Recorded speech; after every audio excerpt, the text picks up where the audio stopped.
बिस्मिल्लाहिर्रहमानिर्रहीम। हज़रत मोहम्मद सल्लल्लाहु अलैहि वआलिहि वसल्लम से किसी ने पूछा, ऐ अल्लाह के रसूल, क्या आपने कभी किस बुत की इबादत की? आपने जवाब में इरशाद फरमाया, नहीं।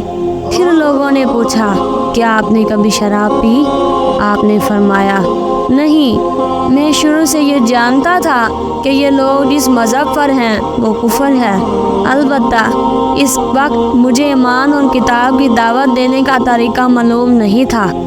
इसके अलावा इस किस्म के सवालात के जवाब में आप सल्लल्लाहु अलैहि वसल्लम ने इरशाद फरमाया, मैंने जब से होश संभाला है अल्लाह ताला की तरफ से मुझ में बुतों की नफ़रत डाली गई है। सुबहान अल्लाह।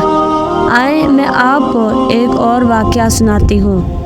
एक मर्तबा आप सल्लल्लाहु अलैहि वसल्लम के दादा अब्दुल मुत्तलिब का ऊँट गुम हो गया। उन्होंने आप सल्लल्लाहु अलैहि वसल्लम को ऊँट की तलाश में भेजा। आपको वापस आने में कुछ देर हो गई।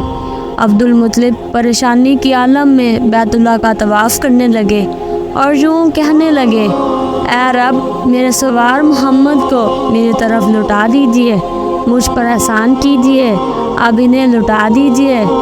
एक शख्स ने इनके बारे में किसी से पूछा, ये कौन साहब हैं, ये क्या कर रही हैं? उसने बताया, ये अब्दुल मुत्तलिब हैं। उन्होंने अपने पोते मोहम्मद को अपने ऊँट की तलाश में भेजा था और आज तक उन्होंने अपने पोते को जब भी जिस काम के लिए भी भेजा है, इनका पोता कामयाब ही लौटा है। आज इन्हें आने में ज़रा देर हो गई तो ये इन अल्फाज में दुआ मांग रहे हैं। अभी ये बात हो रही थी कि आप सल्लल्लाहु अलैहि वसल्लम ऊँट को साथ लिए वापस आते नज़र आ गए। सुभान अल्लाह। रसूलुल्लाह सल्लल्लाहु अलैहि वसल्लम का इरशाद गिरामी है, क़यामत के दिन काफिर से कहा जाएगा, अगर तुम्हारे पास ज़मीन भर सोना हो तो क्या तुम इसे बतौर फिदिया देकर अपनी जान छुड़ाओगे? वो कहेगा, ऐ मेरे परवरदिगार, जी हाँ। इसे कहा जाएगा, तूने झूठ बोला है, तुझसे तो इससे भी ज़्यादा हल्की चीज़ मांगी गई थी लेकिन तूने इसे देने से इनकार किया।